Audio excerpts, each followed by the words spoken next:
Welcome to another Exponential Europe podcast episode. We are a community with a cause. We want to see reproduction and multiplication become the norm again in the language and behavior of the church in Europe. My name is Jason Lim. I am taking you on this journey of meeting some of these people that make up the community for you to get to know their stories and hear their different perceptions and perspectives and opinions and experiences when it comes to multiplication. We're here to learn. We're all to get to know them and just celebrate what God is doing in Europe. Now, I am hard to place culturally. Remco, you are probably hard to place organizationally. I've just gotten to know you, and I'm still trying to figure out where you belong. You've been in all these different spheres. So Remco, what do we need to know about you? Well, first of all, thank you for having me, and so great to talk to you, and also to get to know you, my friend. It's just you're amazing. So, am I hard to play? I think just make me a compliment. I think it's really, that is great. I'm hard to place. It's no, I'm in different, I'm in different spaces. So church-wise, I'm part of the Vineyard Worlds, the Vineyard movement of churches. Work-wise, I have been working almost 26 years for a global company called IKEA. Never heard of them. Never heard of them. No we idea. do something with furniture. Then I'm also doing consultancy. I'm supporting people. I'm in different spaces. So you're from the Netherlands. I'm from the Netherlands. Which part? I'm from Rotterdam. So you're born and raised? I'm born and raised in Rotterdam, although we have also lived abroad for about 10 years. So you've come back, essentially? Yes, we've come back. Returned to Rotterdam? Yes. You live there with your wife? Yes, I do. Your kids don't live there? Nope. They live in, I believe, Copenhagen and Berlin? Exactly. Both also very creative? Creative. And you wonder where that comes from? Who knows? No. I would say it comes from my wife, for sure. And she's also very creative. Yes. And doing a lot of stuff in both the church and the corporate world. Yes, she does. Yeah. And so you didn't start in IKEA. You didn't go. I don't know what you would study before going to IKEA, but no. IKEA was not the normal. No, IKEA was never the target. So if we talk about that topic, so I actually am trained as a graphic designer. So I come much more from the creative world, and I would say I am pre-computer, or actually during the transition into starting to work more digitally with things. But I really learned a trade. Yeah. So I'm old school. Yes. Then you understand apprenticeship. I understand apprenticeship, but I also been incredibly interested in tech. So I made the transition quite easily into more working with computers. I can actually do programming, and I was one of the early nerds. That I can only I didn't do so well as Mark Zuckerberg or Elon Musk or Steve Jobs. I took the wrong track there. So I went more into the creative art. Although when I started working, pretty soon my natural behavior of taking the lead came into play. So I actually I started as a graphic designer, but I took leadership quite in the early stage. And was that leadership space just given to you? Like, was that just recognized and someone said, "Oh," or did you create that? I'm Dutch. You need to know, so I take space. Yeah. So both ends. No, I have been in opportunities where people have given me space, and I took space. And then how did you move from graphic design into the pastoring world? Yeah, so the pastoring world has been, I've been a youth leader. I started to be a youth leader when I was 17, pretty early age. Very natural, because the previous youth leaders just disappeared. I called together the youth group and say, "Hey guys, they have gone. What do we do?" And they all looked at me and said, "Well, Remco, what are you going to do?" Right. And I took leadership from a very early age. Then we were part of a Pentecostal church. We had a growing youth group. At a certain point, our youth group was larger than the church. So God was really moving in that youth group. We didn't have so much context for what God was doing, and also the pastor couldn't really explain. So then we got actually, in my early 20s, I actually found out about this guy called John Wimber. And he wrote this book, Power Evangelism. Jane and I, my wife and I, back then my girlfriend, we read the book. John Wimber was about to come to the Netherlands for the very first time. We were able to be on the serving team of that conference as very young people, got in contact with people from Vineyard in the UK, America. We got invited into that community. But most of all, John Wimber gave us a context of what we saw God doing. Talking about the kingdom, the already and the not yet, doing the stuff, the normal way of, inviting the Holy Spirit for whatever. And from that journey on, we started to be involved with a group of people that later on became the founding group for the Vineyard in the Netherlands. And we have been journeying. So we have been journeying from day one. So you were at the roots. We've been at the roots, and and it was a movement. So this was about church planting. It was about multiplication, because that was what the Vineyard was about. Well, so did the Vineyard movement in the Netherlands start in Rotterdam? No, it started actually in a small place called Wageningen. And then that was an existing church. But when it became Vineyard, we started to plant churches straight away. And we became part of the first real church plant, together with the founder of the Vineyard movement in the Netherlands, Jan Bernhard. And we have been journeying with him in that journey for about 10 years, being, I would say, his right and left hand in that work. As a young couple, just with our first kids. And we've been in that, planting that church, planting another church, developing leadership, developing the creative community. Wow. Learning together how that is to be a church planting community. So you weren't trained classically, not at all. Not at all. Sense. You just learned, again, apprenticeship. Apprenticeship seems learning to be a theme. learning while doing. That is very much seems what to it be is. an ongoing theme. Yes. And then you planted 2 churches. So we did Utrecht. Before Utrecht, actually, Jane and I were planting it. We had planted another church together with another group of people. But yes, and then we planted later on from Utrecht. We also planted the Rotterdam Vineyard. Wow! And so you, in that time, always working. So yes, this was all always. bivocational. Bivocational. Yes. Fascinating. Yeah. You were at the cutting edge, at the front line. This was. In what year did you plant in Rotterdam? So Rotterdam must have been starting around 2000. Okay. And then so the Vineyard became Vineyard in Netherlands in 96. Yeah. And then 2000, 2001, 2, we started Rotterdam. At the same time, keeping also national responsibilities. So I was responsible for the creative community, developing worship leaders, songwriting, what that all looked about, because we were building a movement. We were building this church community. So it was a lot about equipping, training, bringing people along, going to the UK, going to the meeting people and learn and watch and learn and do it yourself. It doesn't seem like a natural move from Vineyard to IKEA. No. Why not? Why not? I don't know. No, we build stuff. We plant IKEA. We plant IKEA stores. But no. So this was never a career move. So it was very much to make ends meet in a fun way, because I've always been about doing stuff that I like to do and being part of. And we just, I needed a paycheck at the end of the month. So it was never a career move. I was first working for this American company, you might know, Kinko's. So I did the first outlet for Kinko's in Europe. Wow. But that was coming to an end, and then I was looking for something else. And, it's actually a funny story. I saw this advert that say, if you apply, you will get an interview, because they were expanding quite heavily. So the only thing I did, I was signing up my name and my address. I was sending in this voucher to IKEA. And then forgot about it. Probably one or 2 months later, I got a letter that they say, "Hey, based on your information, we will not invite you for an interview." And then I got a little bit upset. I was like, "Wait, you told me you're lying to me." So I phoned them, and I got a person on the other side who didn't know how to respond. She said, "I will call you back." So she called me back in half an hour, and I got an interview, and that is the start of my IKEA career. And I got into IKEA, into the retail side of things. So what in your history did they look at and say no? Nothing, because they didn't know anything. I think it was more me saying, "Hey guys, you promised me to invite me. You don't," and actually literally I said to them, "You don't know what you're missing out on."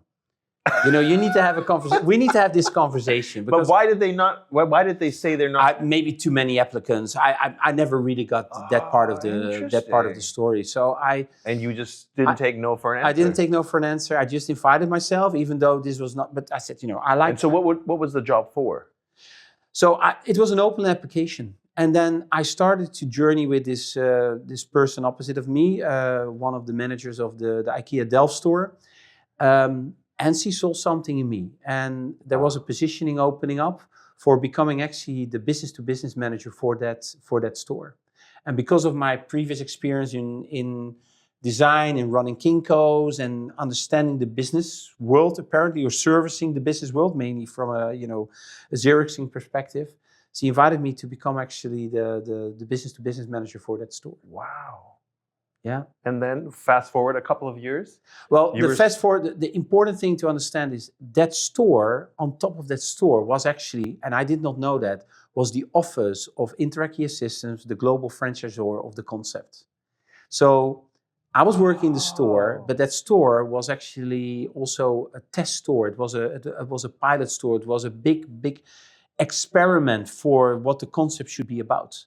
And again, a situation. So the franchise strategy, if you will, is developed in Delft, was birthed in the there. Netherlands. No it's way. developed in Delft, and then they had to do projects in the store. A few years in, one of those big projects went astray. My store manager said, "Hey Remco, you know about projects. Can you have a look at it?" So I evaluated that project, and I brought it back to these senior leaders, these global leaders, and I said, "Guys, this is where it went wrong, but I have a suggestion. If you want to do this right, you probably need to let me do this work for you." Again. And they recruited me. So I got into, from working in the store, suddenly launched into this global sphere of IKEA. And it was never intentionally. It was more like I saw an opportunity. I thought it was going to be fun. And actually that was my trajectory into the global IKEA. And since then, I've been working more or less always into the global So context. how long have you been in the global sphere of IKEA? So I did that store. So I did that store management role 3 years, and then I was in between also store manager because I really wanted to get that experience. But in total, about 20 years of global experience working in a global sphere, developing new countries, working on the global strategy, expanding IKEA in all facets. So you were something manager of innovation, or? Well, so I started in that role that I just talked about. I became part of the group of people that were working on what is now called innovation. We would call it test and experiment. We were experimenting, trying new methodologies, new ways of meeting our customers, new things. But on a global scale. So on a global scale, so that was global scale, yeah.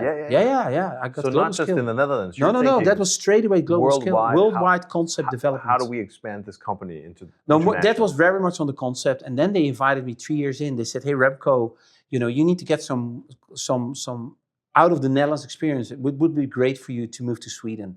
And we would like you to support us in global expansion." Wow. And I started to become part of a small task group, developing, implementing the concept in a global sphere, working in, from Israel to Australia to the Dominican Republic to Cyprus, Turkey, Greece, all these new countries that we were opening up, helping the local leadership, both on the leadership side of things, the culture, the values, but also how you really run an IKEA store.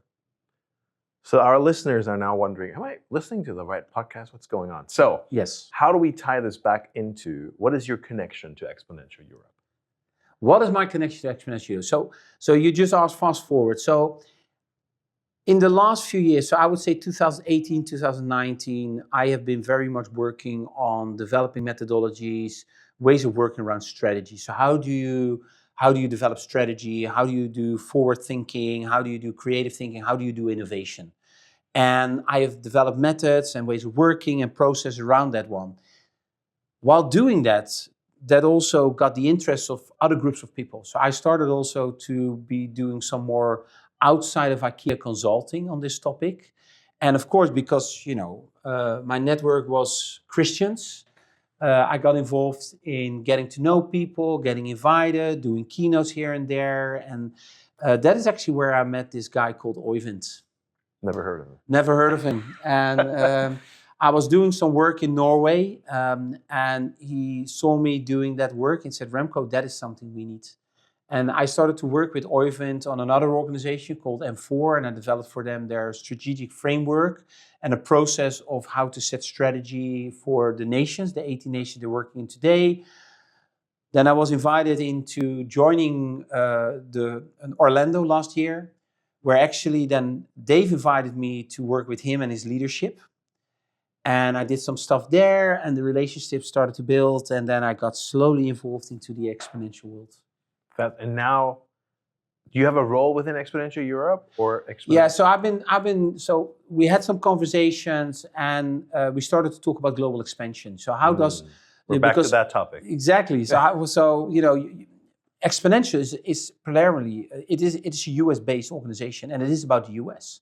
But then, of course, we have Europe, we have some other things popping up. So the conversation started there, and they started to ask questions, and we started to do some work together on, okay, if this is now happening, if this seems to be a move of God, so how do we build some structure around it? How do we set ourselves up for global expansion, not knowing yet what this will look like? Oh, that sounds like a lot of fun. It's going to be fun. It's going to be a lot of fun. Yeah. So, interestingly enough, one of the leaders in my church, yes, she just started working. So actually, she started training as a nurse. Okay. Only worked very shortly as a nurse. God called her to Frankfurt. She became part of our church plant. Mm-hmm. She became a full-time missionary with a mission organization, and now has just closed that chapter and started working in IKEA. There you go. And now in IKEA, at least in this IKEA near Frankfurt, the rule is, I guess, every team leader needs to have someone that they are Yes. apprenticing Yes. into becoming a team leader after them. Yes. So multiplication is ingrained in the system. Good. And so she was asked to become the assistant team leader. Yeah. And so now she's going to start doing that to then eventually become a team leader. Yeah. So I was very curious. Interestingly enough, I recommended her to go to IKEA. Good on you. Right? Good on you. There you go. Yes. Every time I've been to IKEA, they all look like they're having a lot of fun. There you go. And the first time I thought, they're all faking it. No one can have this much fun while working. Just the atmosphere in it. Yeah. And so she was looking for new opportunities, just job-wise. And I said, you know what, try IKEA. I feel like there's something there. The culture of that company fascinates me. You go to different stores, I won't name names, and you feel like everyone's just in a terrible mood and no one wants to work here. But at IKEA, there was something there. And when I heard about the multiplication culture that's ingrained in that, and then I heard about you, and I was like, oh, this is all these puzzle pieces are coming together. What has been your experience now outside of the church with multiplication within IKEA? Is multiplication just church language and a church topic and just church people talking about it? Or what is the conversation about multiplication outside of church? First, one step back. What you just explained was exactly the reason why I applied for IKEA. And that was part of my interview. I said, guys, I'm so curious because I see all these happy people are walking around the store, and I really want to find out if what I see on the forefront, if that's also something that's happening in the back. So what is the magic of this organization? So I was very intrigued myself when I started. And then on what you just said, I would talk about +1. So what I have been doing in my 26 years, I would always have a +1. So even in setting up a new team, in recruiting people, in scanning for, you would always have this eye on somebody, not always the obvious. Say that will be my +1. Now, is that something you just started by yourself, or is that something that? No, so I've learned that behavior within IKEA. So for me, that was like, because we would always have that conversation. You would always have that conversation. My manager would have it with me. I would have it with my team. It said, what is your next step? So the idea is not that you fulfill a role for the rest of your life. So every year you have these conversations. There's a pathway. So what is next? And the question is not so much of what can you do well, than where it is about, where is your passion? So what energizes you? What really brings, the passion out of you? What do you want to do? Where do you want to grow? Where do you want to be better at?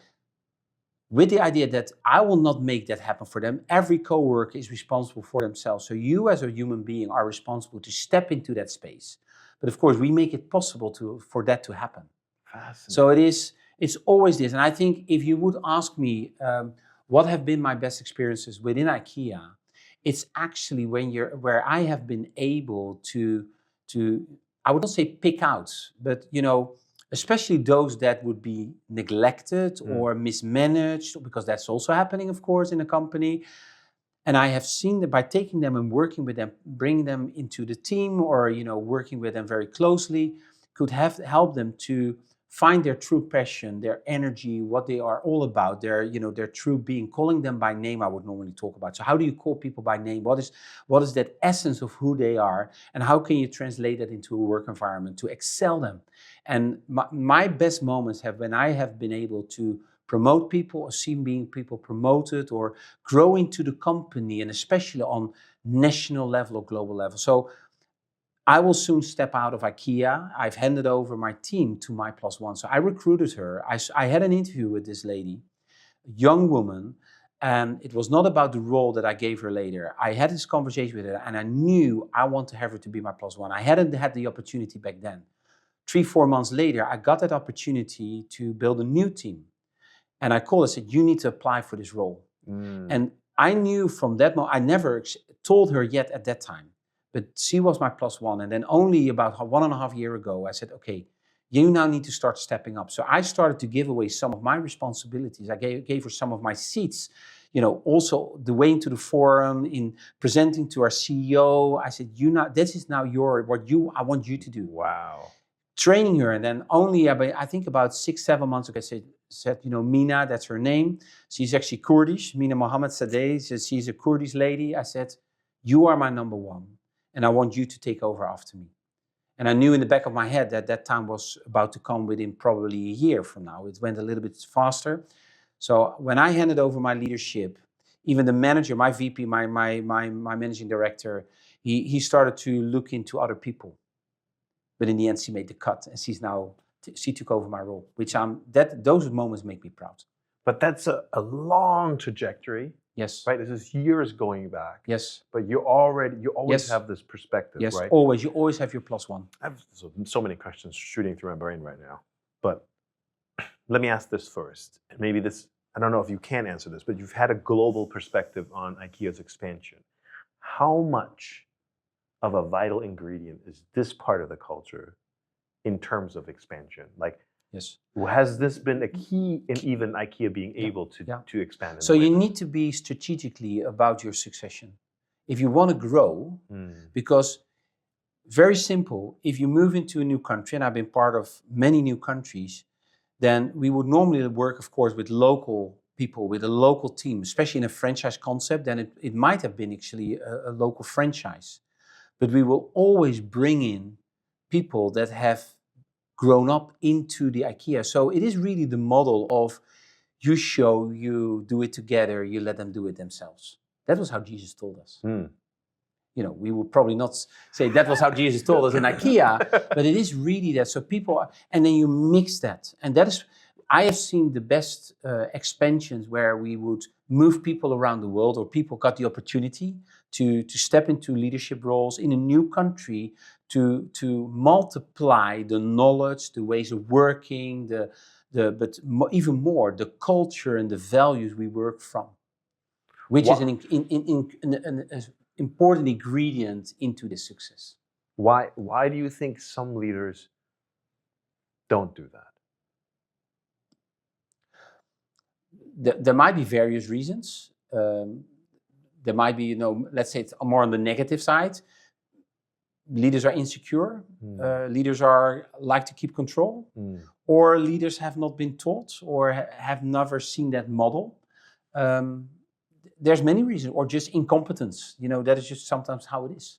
But I think we need to realize as leaders, and that has been my mantra always, is that leadership starts with you, but you have to realize it's never about you. Wow. So leadership is not about yourself. So in business, the question you need to ask yourself, and that's actually the questions I would always ask my leaders, because I've been leading leaders, is always, why are you here? Are you here for yourself, or are you here for those that you lead? Wow. Yeah, it's like Simon Sinek, right? He says, leadership is the awesome responsibility of seeing the people around you rise, Yes. seeing them rise. Yes, yes, yes. But that's a very different way of thinking about leadership. It is. Because oftentimes we can get into this management idea of I need to keep alive what's there project-wise. Yeah. And people are just there to help me keep this alive. No. There's truth in the fact that you are as good and as strong as the team that you have around you. But they are not there to serve you. You are there to serve them. Wow. Because I think in leadership, and of course, you need to bring competence, there are some things that you need to do. So I would normally say that my role as a leader is to be clear about the direction. This is where we're heading for, and then create an environment where they can flourish and moving together towards the direction. Not telling them how to do it, but really growing and learning and testing and trying and failing, because it's okay to make mistakes and learn from it and move forward. But my role is create that environment and be clear about our direction. And then to understand that not as a distraction from the direction, no, but actually we will get there better, or we will actually get there by me investing into these people. Because sometimes it can feel a little bit like in leadership, I have all these things to do. Yes. And then now I also have to invest in people. It's like yes. added to my list. How did you manage your time so that didn't feel like on top of all the other things you have to do? If you do it right, you have less things to do. That doesn't mean that you have an easy job, because you put in long hours. This is retail. Yeah. So you, even in a global perspective, you put in long hours, but you do it in a way that you don't have to do the work yourself. Because you're giving other people space. You're giving other people space. Yeah. That is where it sits. So, and they grow in it. And people like to have responsibility. People like to have something for themselves. People like to, show up, participate, and being part of something and growing something. And that is where it sits. So translating this now back into the church world. Okay. What can churches learn from IKEA? Yeah. Okay, I will take two perspectives. So first of all, what I did in IKEA, what I learned in IKEA, because to be very honest, I didn't start out in my leadership this way because I didn't have such good models. Also not in church. There were not good models. I've not been trained in this. So when I started out in leadership in IKEA, I also started out in a sense that I felt that I had to be something, because I assumed that they needed me to perceive to be something that I apparently was not. So I had to come in terms with myself, who I was, and what my calling was in life, and how God has, let's say, I would not say programmed me, but has created me. And my leadership shifted in business when I started to accept who I was as a human being, and that there is no two persons, that there is no private person and professional person. There is nothing such as a spiritual person and a secular person or a worldly person. You are that one person, and you live on this world. So my leadership started to excel when I came into that space. And that has been very much that part of that story that I brought then from when I accepted who I was, bringing that into the business, because I was okay in my leadership in church. Because there I felt to be this one and whole person.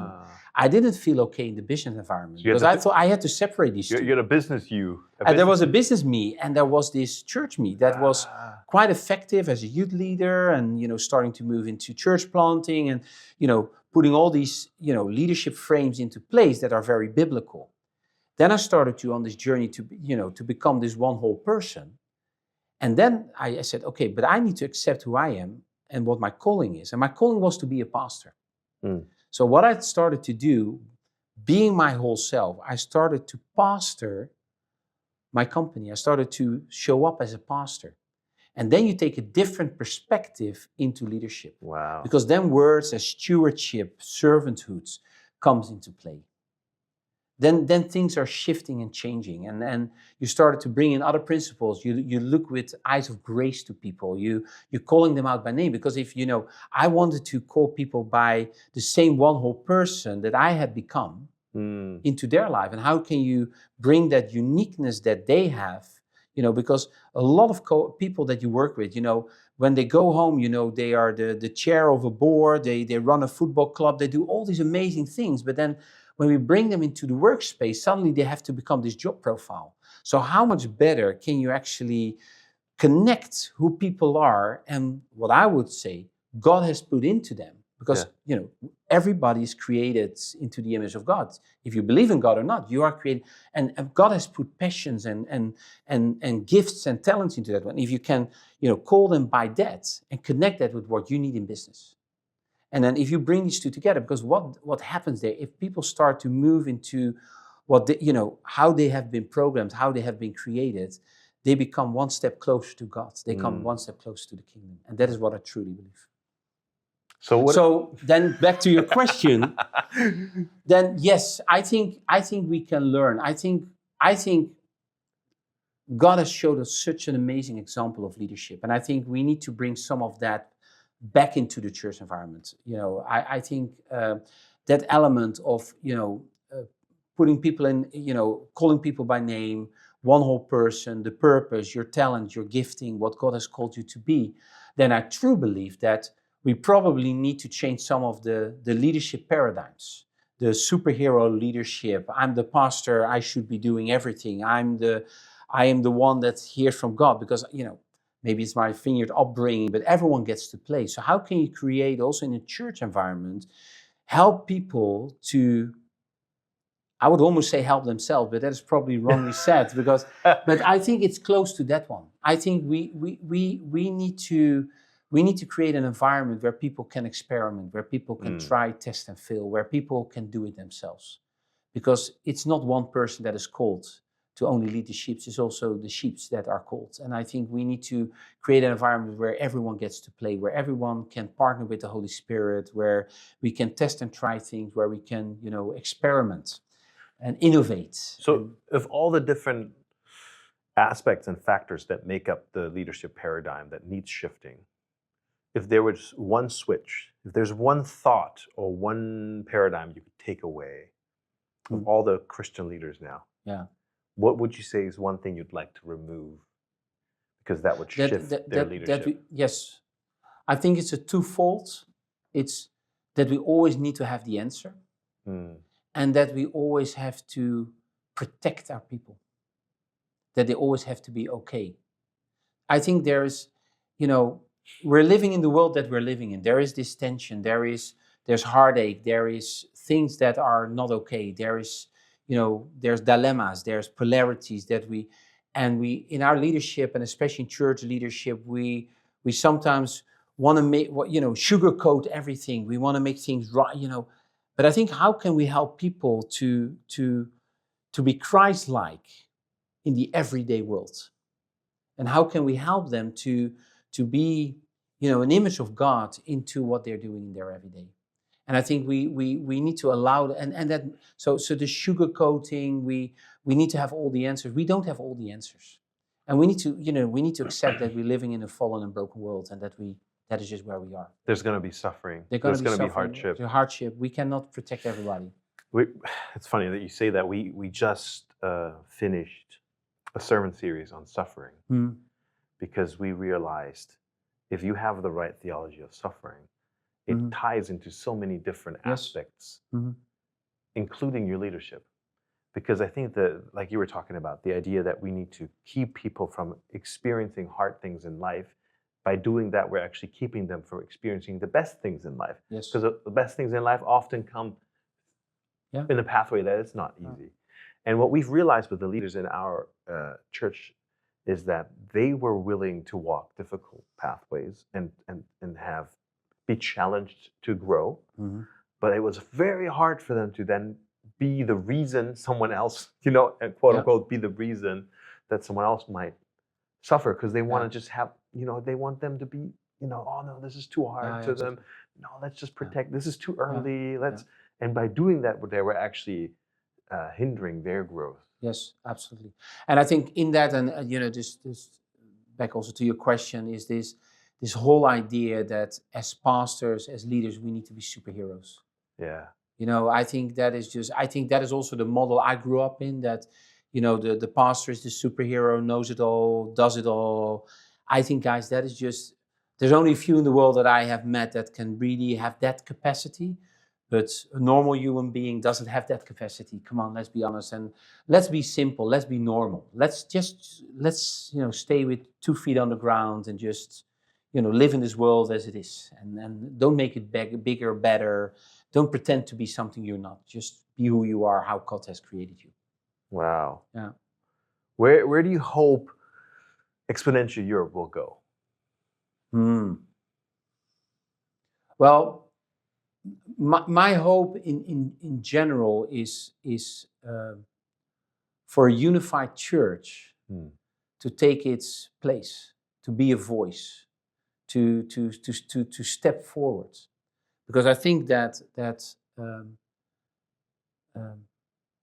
we as people are not the answer, but God is the answer to a lot of the suffering, a lot of the problems, a lot of the challenges, especially today, and in the crazy world that you and I are living in.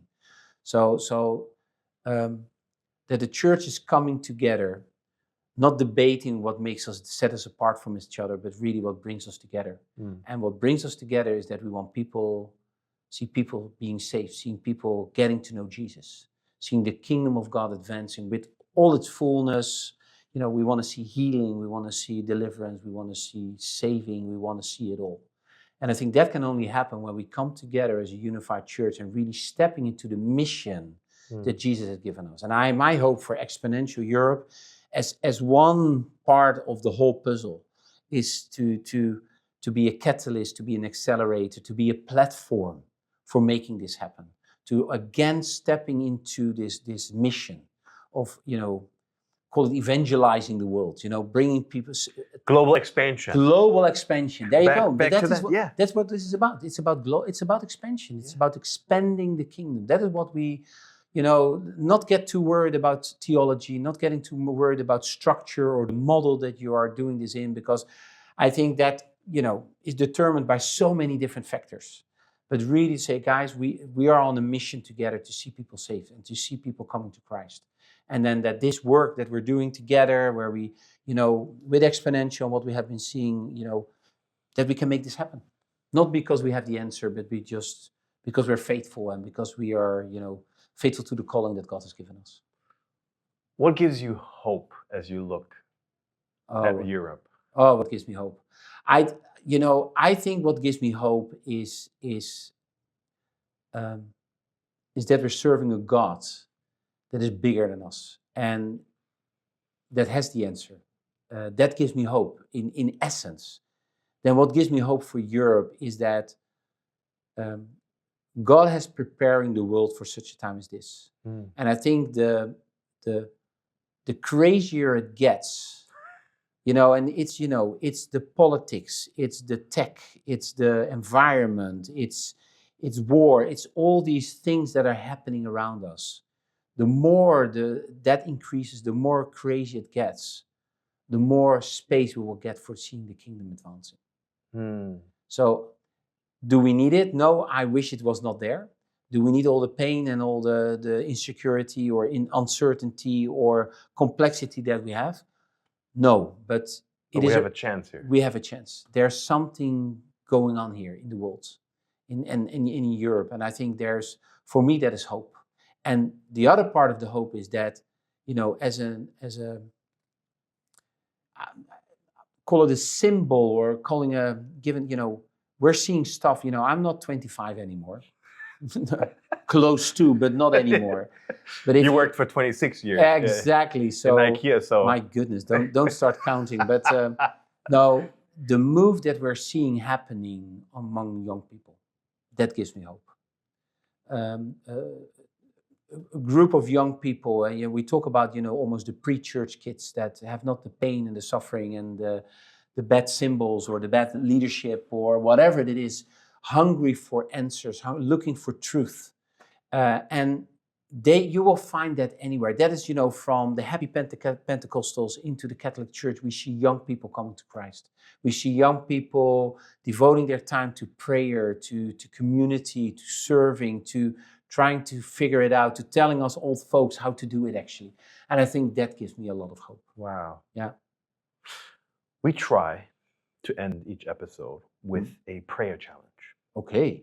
I would like our listeners that right after this episode, don't, oh, I'll do it right. No, just do it right after you end this episode to pray. And I'd like you to challenge them. What should they be praying for, about, right after this episode? I would say let's ask God to show you how you can show up being the image of Jesus into your everyday. And that God will give you, let's call it strategy or ways of doing this, but that you are a representative of the kingdom. And just by being who you are, being normal, just showing up in the conversation, in the daily work that you're doing, be an extension of that kingdom and being an example. And I would say, pray to God to show you how to do this. And I think pray to God to show you unconventional models. So this is not about putting the Bible on your desk in the office or pray for your lunch in the canteen. This is really about being a representative of Christ in the everyday, in the conversation, in how you lead, in how you do your work, in how you show up. And then pray to God to help you to step into that space. Wow. Lord, how can I show up? Show me how to show up and bring your kingdom into our everyday life. In the simple everyday. Thank you, Remco. I learned so much. There you go. I appreciate your involvement and investment in Exponential Europe. Thank you. Thank you.